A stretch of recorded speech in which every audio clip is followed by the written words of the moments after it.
Salut, c'est Trado, content de vous retrouver pour la mise à jour sur l'indice parisien. Alors séance et journée historique, je ne vous ferai pas l'affront de vous dire pourquoi.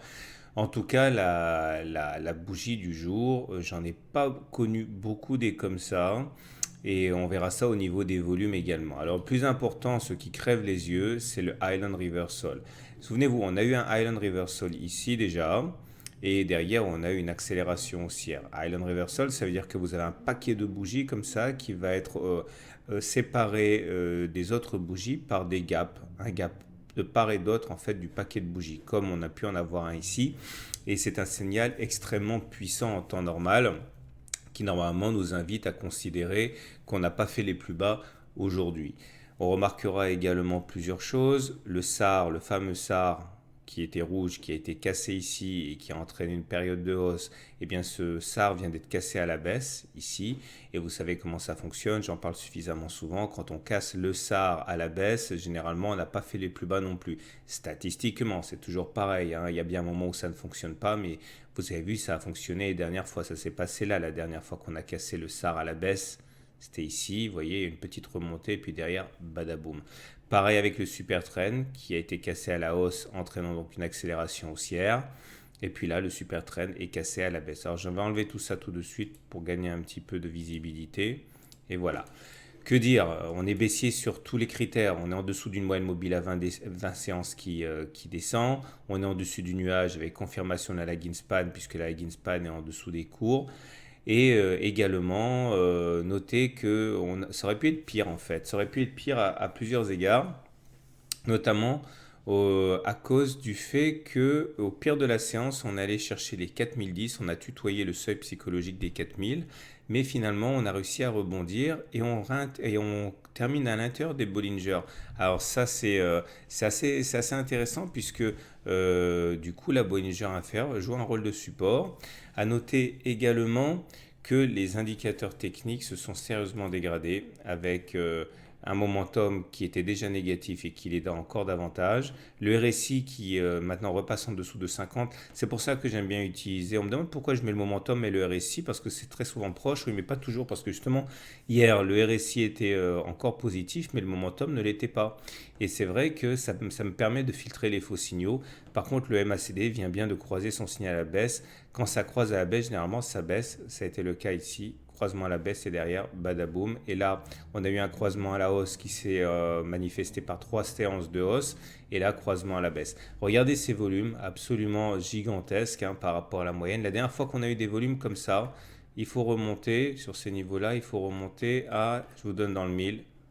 Voilà, ici. Et c'était 2008. Et vous savez ce qui s'est passé en 2008, hein, c'était la fameuse crise des subprimes.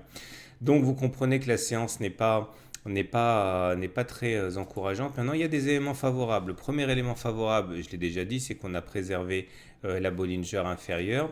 Et à noter également ah oui, on a un chandelier en haute vague là. Un chandelier en haute vague, ça veut dire que les mèches sont démesurées par rapport à un corps qui est tout petit. C'est-à-dire qu'on a bataillé tout au long de la séance pour finalement clôturer sur un niveau qui est assez, enfin relativement proche du niveau d'ouverture. Alors ça pourrait être aussi également un signe d'incertitude qui pourrait être mis à profit par les haussiers pour récupérer un petit peu de terrain. Bon, est-ce que c'est baissier? Oui. Est-ce qu'on peut envisager de latéraliser avant d'enfoncer de nouveau plus bas? Ben pourquoi pas, hein. On va passer maintenant aux unités longues. Et voici l'analyse hebdomadaire. Pas de souci d'interprétation, c'est super baissier. On est en dessous d'une moyenne mobile à 30 semaines qui descend. On voit qu'une fois de plus, hein, cette résistance descendante ici a occasionné hein, eh bien, déjà des prises de bénéfices avant le référendum anglais, puisqu'on n'a pas réussi à clôturer au-dessus. On a tenté d'attaquer cette résistance oblique, comme on a tenté également de l'attaquer ici, mais on n'a pas réussi à finir au-dessus.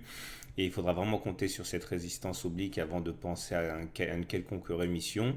Notez également qu'on est toujours en dessous du nuage Ishimoku avec la lagging span qui est en dessous des prix. Bon, pas de doute, c'est baissière. Je voulais parler d'un signal qui est le plus connu en fait des signaux Ishimoku et pourtant c'est loin d'être le plus intéressant. Mais enfin bon, comme vous allez le lire à droite à gauche, il faut le mentionner. Vous voyez quand la Tenkan croise la Kijun ici à la baisse, c'est un signal baissière. Attention, franchement, je ne vous encourage pas à trader avec ça parce que c'est un signal très retardé. Mais en tout cas, ça montre quand même que la dynamique est baissière, hein. La dernière fois que ça s'est produit, c'était là. Voilà, la Tenkan a croisé la Kijun. Franchement, ça ne fonctionne pas à tous les coups, mais en tout cas, ça montre bien que les intervenants sont déprimés. Alors, la même épaule tête-épaule qui était invalidée en journalière, eh bien, peut en quelque sorte trouver une seconde vie sur l'hebdomadaire, épaule, tête, épaule. Bon, je suis pas trop fan parce que franchement, on est monté très très haut par rapport à ça. Si vous voulez quand même l'utiliser, eh bien l'objectif c'est de prendre la hauteur de la figure et de reporter en dessous du point de cassure. Et là, ça vous renvoie pile poil sur les précédents plus bas, comme par hasard. Moi, je préfère pour avoir un petit peu plus de, on va dire, de pureté dans la figure, considérer qu'on était dans une sorte de triangle droit descendant. Voilà la partie haute, voilà la partie basse. Et ça donne à peu près les mêmes objectifs, hein, puisqu'il s'agit de prendre la hauteur de la première oscillation complète que l'on reporte en dessous du point de cassure. Voilà, on retombe sur ses pattes avec une figure quand même un petit peu plus pure. Est-il vraiment nécessaire de vous montrer les indicateurs techniques? Croisement à la baisse de MACD, et franchement sur une unité hebdo, hein, ça fait peur, hein, parce que ça n'arrive pas aussi souvent quand même, hein. Regardez là, la dernière fois que c'est produit, c'était ici, c'est-à-dire en novembre 2015, et vous voyez, ça a été le marasme. À noter quand même que sur une semaine, les volumes ne sont pas si importants que ça parce que les volumes étaient très faibles en début de semaine, mais par contre, momentum négatif et RSI en dessous de son signal. Je ne résiste pas à l'envie de vous montrer mon graphe mensuel qui lui aussi est assez parlant. Vous vous souvenez, hein, toujours cette résistance, enfin pardon, ce support noir qui est en train de casser. Et là, par contre, on est à quelques jours de la clôture du mois. Si on clôture en dessous de cette oblique noire, c'en est à mon avis définitivement terminé de la tendance haussière.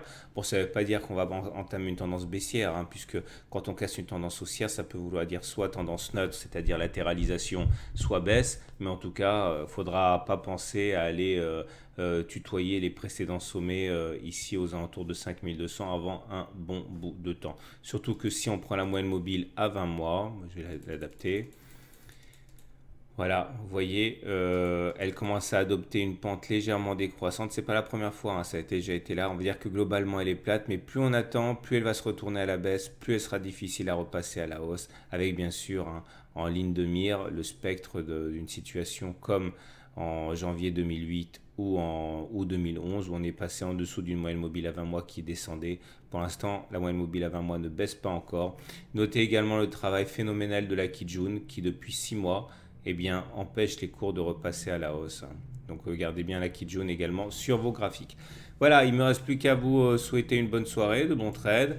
À titre personnel, mais ce n'est qu'une intuition et c'est trop tôt pour être tradé. Mais je pense qu'on n'aura pas de salut avant d'avoir tutoyé, c'est-à-dire touché le nuage, hein. Pas forcément maintenant, hein. Là on est sur un graphique mensuel, hein. Mais je pense franchement à l'expérience qu'un contact avec le nuage est vraiment un objectif minimal. Ce n'est pas un conseil, hein, ça c'est plutôt une intuition. Voilà, je vous retrouve ce week-end pour d'autres vidéos.